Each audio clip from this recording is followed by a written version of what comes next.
को उसने छोड़ दी।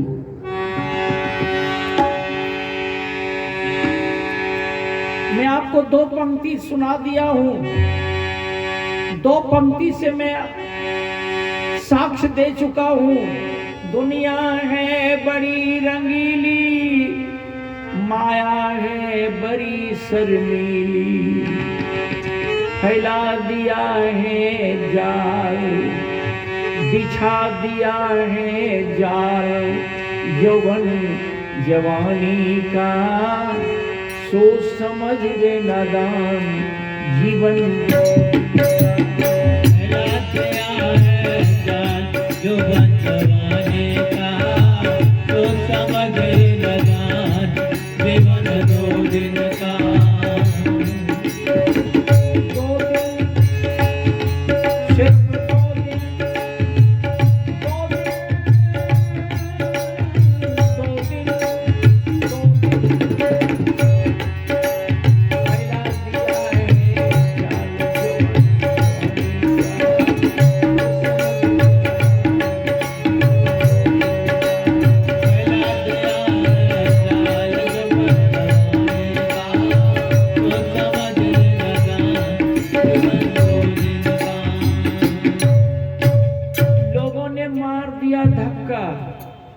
बेचारी भूखी प्यासी अपने बच्चे को गोद में संभाल नहीं पाई। लोगों की काफी भीड़ में माँ के गोद से वह 6 महीने का बच्चा गिर पड़ा।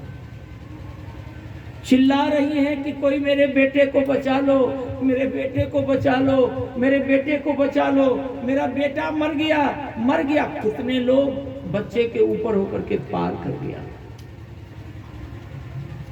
ये कीर्तन फिरतन सुनने से काम नहीं चलेगा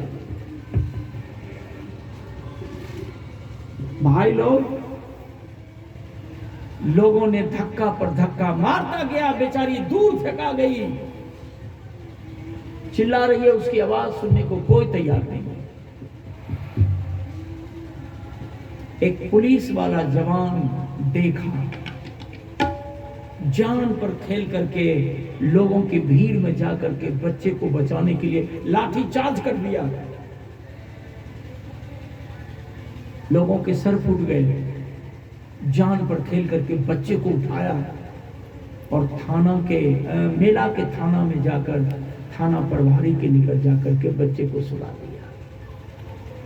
बच्चा रो रहा है, माँ बेचारी भटक रही है। भटकती भटकती रोती गई दरोगा के निकट। दरोगा कटी जली बात कहा, गाली भी दिया और यह भी कह दिया कि तन पर कपड़ा नहीं, आई हो मेला देखने।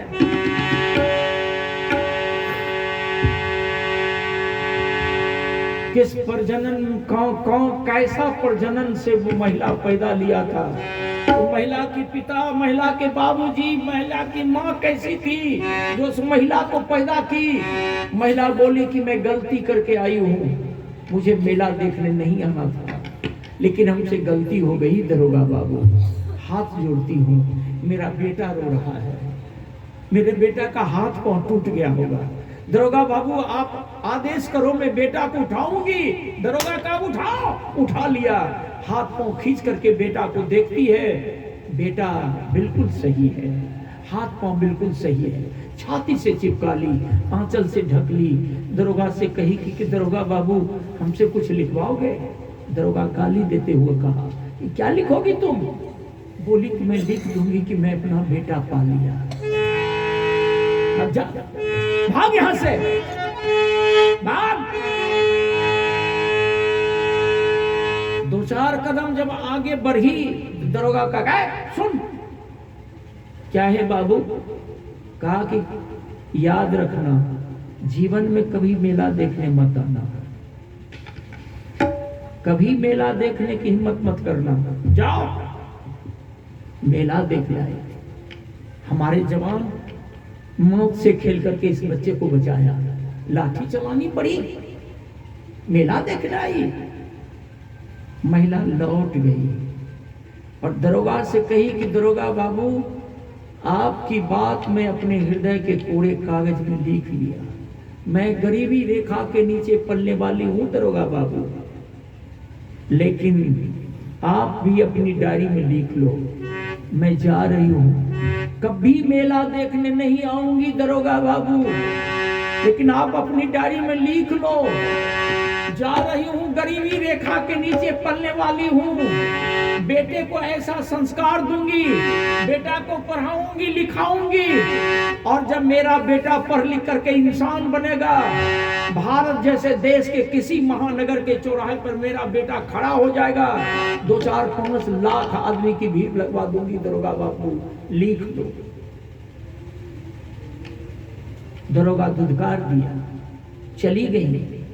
संकल्प कितना मजबूत, जा रही हूं, बेटा को पढ़ाऊंगी लिखाऊंगी, बेटा को ऐसा संस्कार दूंगी कि देश हिंदुस्तान के किसी महानगर के चौराहे पर मैं बेटा को खड़ा कर दूंगी, 2-4-5 लाख लोगों की भीड़ लगवा दूंगी दरोगा बाबू। दरोगा बाबू, मेला देखने नहीं जाऊंगी, मेला लगा के छोड़ दूंगी, लिख लो। बेटा को पढ़ाई लिखाई, इंसान बनाई। जब उस महिला का बेटा भारत का प्रधानमंत्री बना, ध्यान देना, संस्कार इसका नाम है।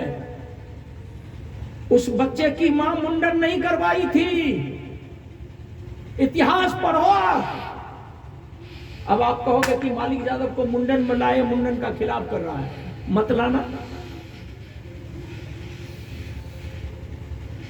जब उस महिला का बेटा भारत का प्रधानमंत्री का शपथ ग्रहण में खड़े थे, जब उन्होंने शपथ पत्र पढ़ दिया, ध्यान देना, शपथ पत्र पढ़ दिया, और पढ़ने के बाद जब दस्तखत कर दिया तो मीडिया घेर लिया, और मीडिया कहा कि सर आप देश का प्रधानमंत्री हो गए, आपकी धोती फटी हुई है, आपका कुर्ता फटा हुआ है। वो प्रधानमंत्री कहा कि मैं देश का प्रधानमंत्री नहीं, मैं देश का सेवक बन करके आया हूं। आपका प्रश्न है आप लोगों का कि मेरी धोती फटी हुई है, मेरा कुर्ता फटा हुआ है। हमारा देश किसान का देश है, हमारा देश मजदूर का देश है। हम ये प्रधान सेवक बनने के बाद जब तक गरीब मजदूर के तन पर नई धोती नई कुर्ता और किसान के तन पर नई धोती नया कुर्ता नहीं दे दूंगा, तब तक मैं नई धोती नया कुर्ता नहीं पहनूंगा। वो थे लाल बहादुर शास्त्री, जिसकी मां संकल्प लेकर दरोगा के साथ चुनौती देकर के कही, भारत के इतिहास में लाल बहादुर शास्त्री जैसा ईमानदार नेता, चरित्रवान नेता आज तक कोई नहीं हुआ। जमीनी आदमी थे, जमीन पर से चले थे। आज तो देश का प्रधानमंत्री का कोट करोड़ों में बिकता है। देश का प्रधानमंत्री का कोट करोड़ों में बिकता है, और खरीदने वाला ये देश का दलाल, ये देश का शोषण करने वाला। बंधुओं, बैठिए बैठिए बैठिए। क्या ये कीर्तन नहीं है? क्या राम ने रावण को पछाड़ दिया, ये कीर्तन है? हनुमान लंका को जला दिया, ये कीर्तन है? और देश जल रहा है, वो कीर्तन नहीं है क्या?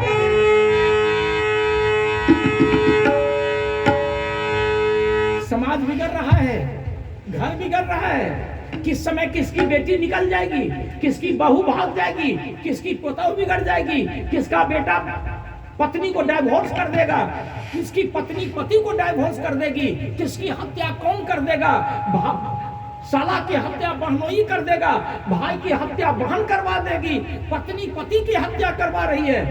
इतिहास नहीं है क्या?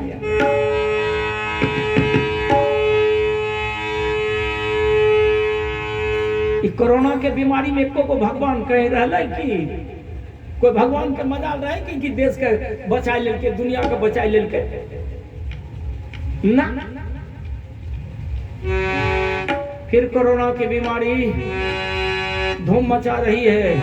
कोरोना की बीमारी धूम मचावे या ना मचावे, लेकिन देश का कर्णधार जो है वो कोरोना का दुहाई फिर देने लगे हैं। इसलिए मैं आप लोगों से निवेदन करता हूं कि कस करके भगवान के धूड़ी को पकड़िए, कहीं भगवान इंसान को बकस दे। कहीं भगवान की मर्जी हो जाए। लेकिन कोरोना के बीमारी में पूरे हिंदुस्तान के अंदर जो 40 लाख मंदिर है, सभी मंदिर का दरवाजा बंद हो गया, भगवान बंद हो गए। भगवान कोनो दीवार के छेद होकर के निकले, बड़ा बड़ा शहर में, छोटा शहर में, कहीं भगवान जाकर एगो कोठरी किराया पर खोजा, लेकिन एक घर का मालिक कोई भगवान को किराया पर कोई घर देने के लिए भी तैयार नहीं। अब इसलिए मैं आप लोगों से कुछ कहना चाह रहा हूं। चलिए, हम भगवान का शिकायत नहीं कर रहे हैं। अगर भगवान वाकई में है, भगवान हमारी हिफाजत करने वाले हैं, तो व्यक्तिगत हमारी हिफाजत क्या करेंगे? पूरे देश पूरे दुनिया का हिफाजत करें, लेकिन नहीं करेंगे। दशरथ जी मर गए, भगवान राम जी अपने बाबूजी को जिंदा नहीं कर पाए। भगवान राम जी के सामने में सीता जी माथा पटक कर मर गई लड़ाई के मैदान में, जिसके लिए 84 दिन तक भगवान राम को लंका में युद्ध करना पड़ा। कोनो गलत नहीं बोल रहे हैं। और पति राम के सामने सीता जी मर गई, सीता जी को भगवान राम बचा नहीं सके। भगवान राम की थोड़ी सी गलती के चलते लक्ष्मण जी सरजू नदी में डूबकर मर गए। बाद में भगवान राम भी सरजू नदी में डूब गए, भरत शत्रुघ्न भी सरजू नदी में डूब करके मर गए। दुनिया में जिसके नाम का डंका बजता है, गीता साक्ष्य है। गीता को हाथ में संग लेकर के अदालत में लोग कसम खाते हैं कि मैं गीता पर हाथ रख करके बोलता हूँ, मैं सत्य बोलता हूँ, बोलूंगा, जो कुछ भी बोलूंगा सत्य बोलूंगा। वो गीता भगवान के मुख की बात है। भगवान कृष्ण जो बोले उनकी कही हुई बात गीता बनी, लेकिन आज वो गीता और वो कर्मकांड कहीं नजर नहीं आता है। भाई बैठिए, हम आपको एक गीत सुनाते हैं।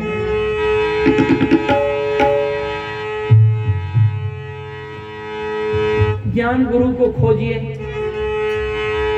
ज्ञानवर्धक दवा खाइए, स्वस्थ रहिए। ज्ञानवर्धक दवा नहीं मिले, खूब मस्ती से शराब पी करके रात में सोइए, गुटखा खाइए, बड़ी मस्ती मिलेगी, लेकिन क्षणभंगुर मस्ती मिलेगी। वो मस्ती नहीं है। असल मस्ती है जब आपका स्वास्थ्य अच्छा रहेगा। जब अच्छा स्वास्थ्य रहेगा तब जो जीवन का आनंद की अनुभूति आएगी।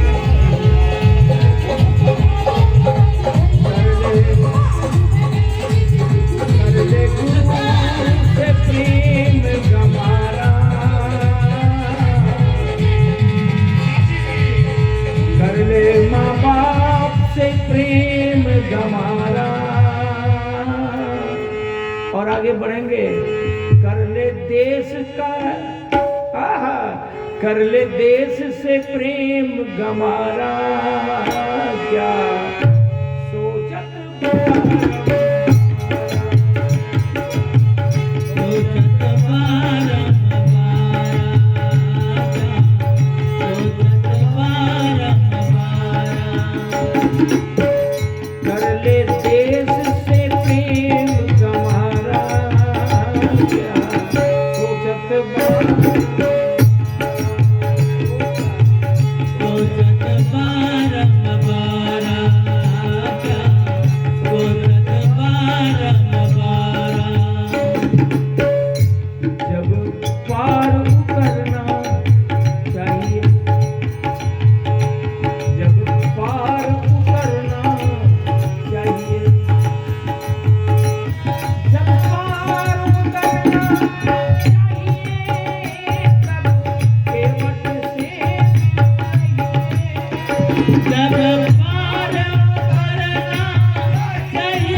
देख तमाशा आई।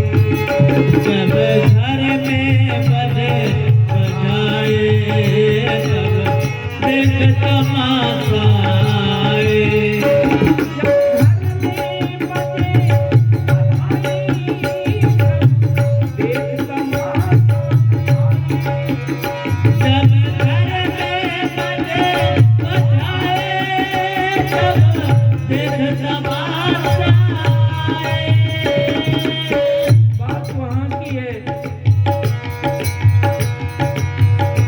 जब किसी परिवार में किसी बच्चे का जन्म होता है, संतान की प्राप्ति होती है, तो लोग बड़े धूमधाम से छठी की पूजा करते हैं, बधाई गीत गाया जाता है, परिवार के लोग दान भी करते हैं। इसी को मैं दो पंक्ति में आप लोगों के सामने रखने जा रहा हूँ। घर में बजे बधाई देख तमाशा आई। जब घर में बजे बजाए तब देख तमाशा आए। जब घर में हो सकेला, जब घर में हो सकेला, हंसा चले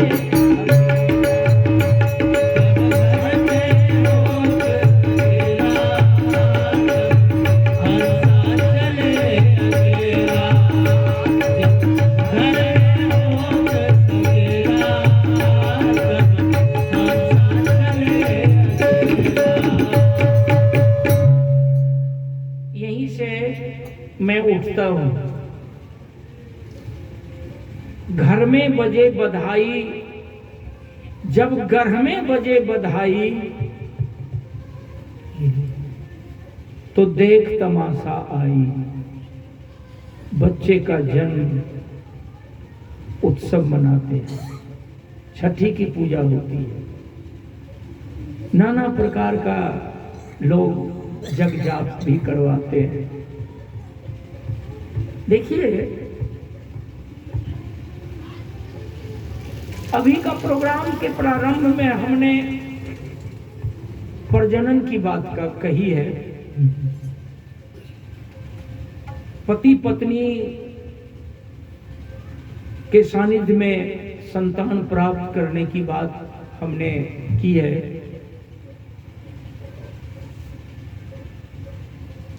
एक महिला है, प्रसव पीड़ा से बेचैन है, खून पानी से उसके कपड़े भीगे हुए हैं, मौत से लड़ रही है, संतान पैदा करने की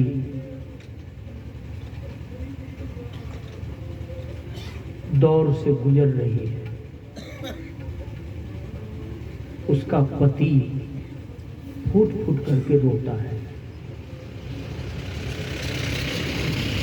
रोते हुए पति को देख करके वह महिला कहती है कि आप मर्द हो करके रो रहे हो,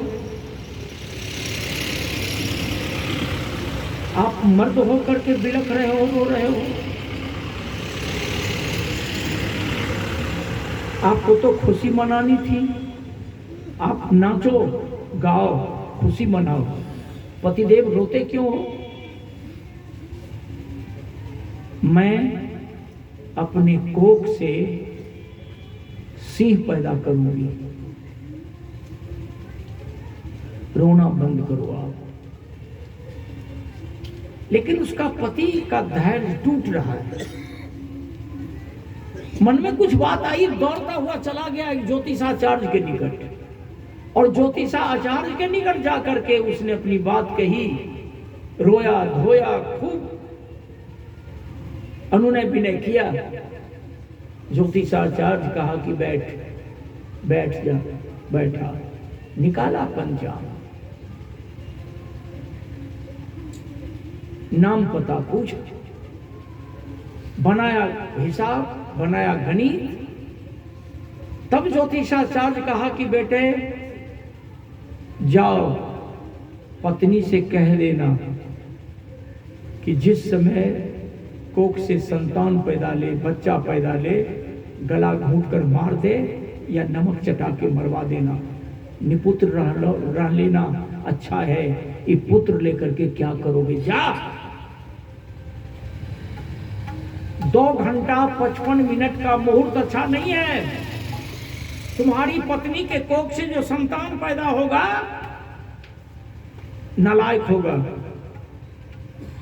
इसलिए निपुत्र रहना अच्छा है। ऐसे पुत्र लेकर के क्या करोगे? जा। बेचारा लौट करके चला आया। पत्नी के निकट आकर के फिर खड़ा होकर के रोने लगा। पत्नी पूछी, काहे रो रहे हैं आप? क्या हुआ? बोला कि ज्योतिष बाबा के निकट से आए हैं, पंडित जी ऐसी ऐसी बात कहा। पत्नी अपने पति से कही कि कैसे मर्द हो तुम, कैसे मर्द हो तुम?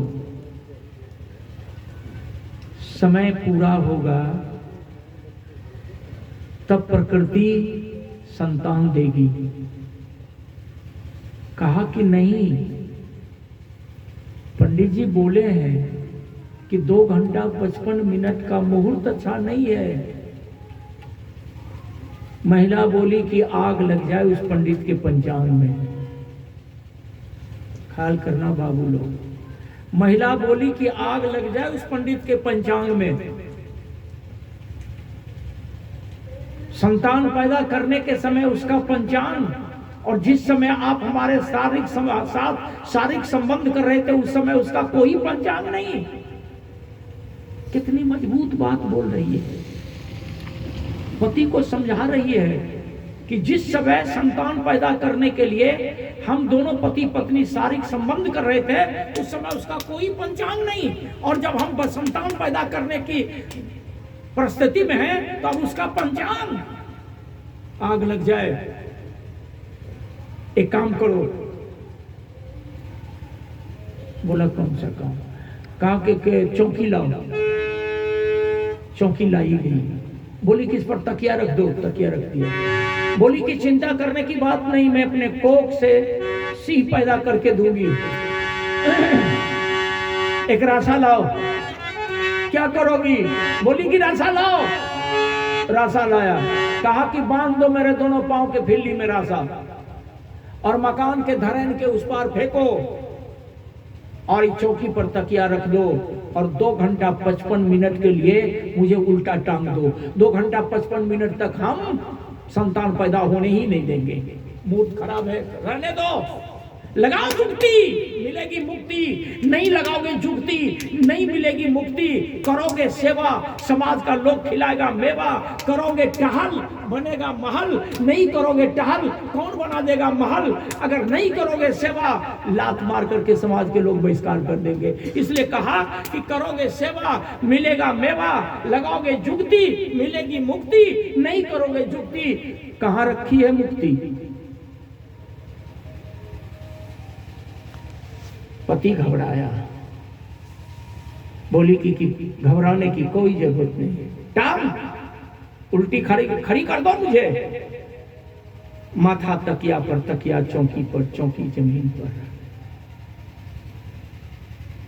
उल्टा कर दिया। बेचारी उल्टी खड़ी हो गई। भींगी हुई सारी, खून पानी से लथपथ साड़ी को इस तरह से कस करके बांध लिया जिस तरह से आप लोग लंगोटा पहनते हैं। हाथ में घड़ी नहीं थी प्यारे। 2 घंटा 55 मिनट होते होते वो बोल गई कि 2 घंटा 55 मिनट पूरा हो रहा होगा, जल्दी करो, उतारो। 2-4 आदमी मिलकर के उतारा। डोरी खोली गई, पांव की फिल्ली की। बोली कि जमीन पर लिटा दो। लिटा दिया। बोली बाहर जाओ लोग। सारे पुरुष बाहर चले गए। 1-2 महिला रही। बेचारी साड़ी जो कस करके पहनी थी खोल करके साड़ी को ढीला किया, लगाई ताकत, लगाई जो 2 घंटा 57 मिनट में कोख से संतान पैदा की। प्रजनन को देखिए, प्रजनन को देखिए। हमने देखा है रात दिन भक्ति करने वाले, पूजा करने वाले लोग, रात दिन भजन गाने वाले लोग 4-4 5-5 साल तक टूटी सी खटिया पर पड़े पड़े पैखाना करता रह गया। और मैं देखा हूँ अपनी आंख से कितने लोगों को रात दिन झूठ बोलने वाला, छल प्रपंच करने वाला, बात कर रहा है मर गया, बात कर रहा है मर गया। तब आप क्या कहेंगे? पहला जन्म के रहे, पिछला जन्म के रहे, देखने गए थे आप? प्रत्यक्षम किन प्रमाणम, प्रत्यक्ष को देखिए। यही भूल है। अगला जन्म पिछला जन्म कौन देखने गया? तो किताब में पढ़े, किताब किसने लिखा? अगला जन्म पिछला जन्म को जानने वाला कोई किताब लिखा?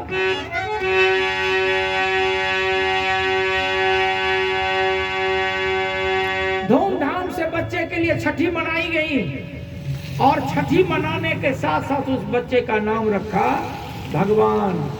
वो भगवान बैठल थे, भगवान, उस बच्चे का नाम रखा भगवान। सावन का महीना, माँ उस बेटा को लेकर के नैहर चली गई। खेत में कदवा करके लोग धान रोप रहे थे। नाना जा रहा था खेत, मजदूर धान रोप रहा था, कुछ उखाड़ रहा था बिचड़ी। नाना का हाथ पकड़कर 5 साल का बच्चा चला गया खेत। जितनी महिलाएं धान की बिचड़ी उखाड़ रही थी, 5 साल का बच्चा, भगवान पूछा नाना ये क्या कर रही हैं? तो नाना कहा कि बेटा धान का पौधा उखाड़ रही है और इसको दूसरे जगह गाड़ा जाएगा। आगे बढ़ा, कीचड़ में मजदूर लोग पानी में धान रोप रहे थे। कहा कि नाना ये लोग क्या कर रहे हैं? कहा बेटा भगवान धान रोप रहा है। चावल खाते हो, भात खाते हो ना? कहा हाँ। कहा बेटा इसी से होगा। नाना के हाथ की उंगली भगवान छोड़ दिया और एक मुट्ठी धान की बिचड़ी उखाड़ करके कदवा किया हो खेत में प्रवेश कर गया। 5 साल का बच्चा जिसका नाम भगवान रखा और धान रोपने लगा। नाना पूछा, नाना हरि किशन सिंह पूछा कि बेटा भगवान क्या कर रहे हो? कहा नाना बंदूक लगा रहा हूं, रोप रहा था धान। प्रजनन को देखिए, रोप रहा है धान और कहा नाना बंदूक लगा रहा हूं। हरि किशन सिंह अपने को संभाल नहीं सका। जूता पहना हुआ इंसान दौड़ करके कीचड़ में जा करके नाती को गोद में उठा लिया। प्रजनन को देखिए, संतान पैदा करने वाले व्यक्ति और पैदा करने वाली महिला, यदि दोनों की रहनी बिरती, दोनों का सोच, दोनों का प्रेम, दोनों का प्रहलाद अगर मिलता जुलता है और दोनों के प्रेम प्यार के संबंध अटूट हो और उस दोनों पुरुष का ननिहाल की तरफ से और महिला का भी ननिहाल की तरफ से भी वो कम्युनिकेशन दोनों का अगर मिल रहा हो एक दो पोस्ट से, कौन रोकेगा उसके प्रजनन को? बिगाड़ने से भी उसका प्रजनन नहीं बिगड़ेगा।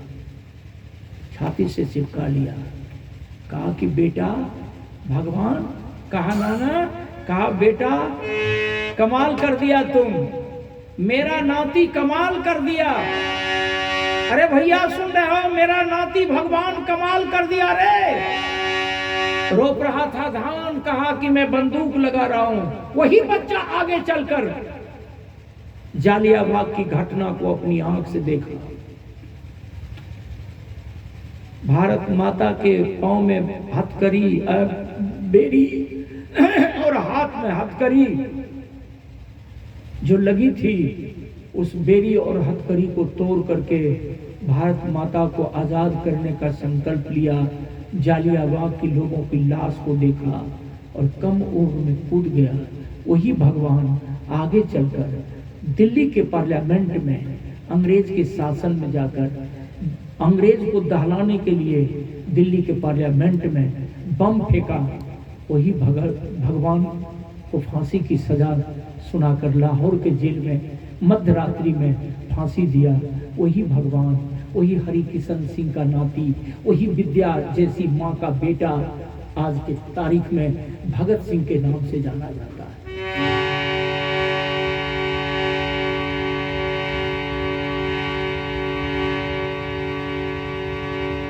जाट यादव के घर में जन्म लिया था,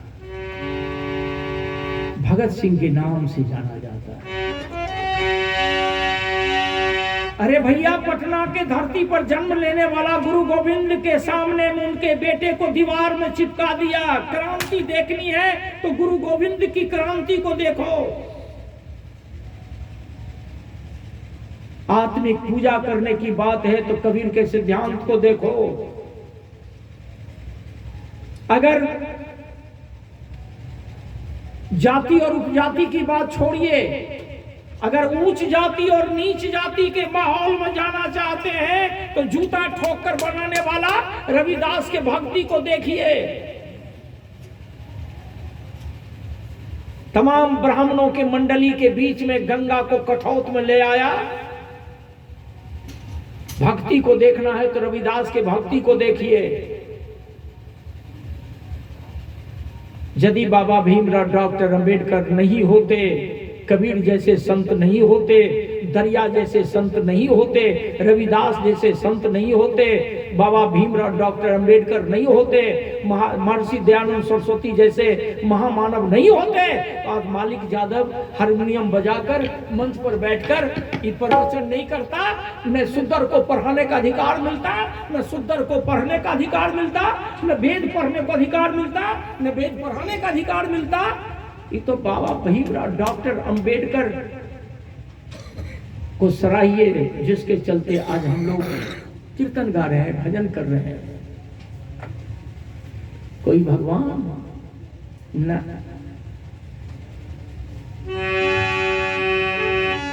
संभल संभल अब भी संभल क्यों माया में।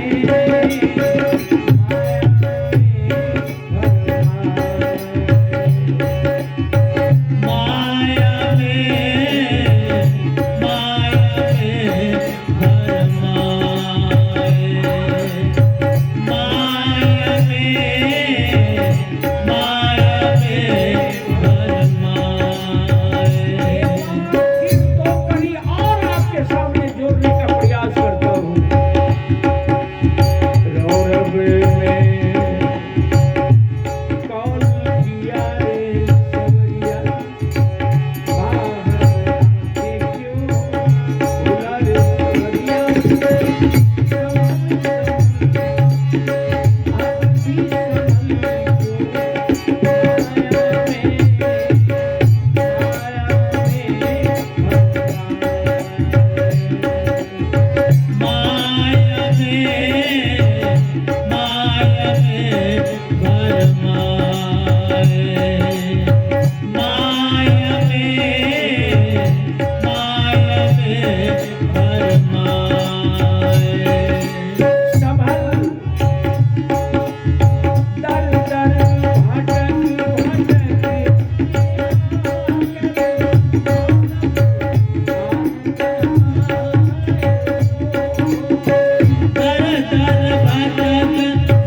भजत भजत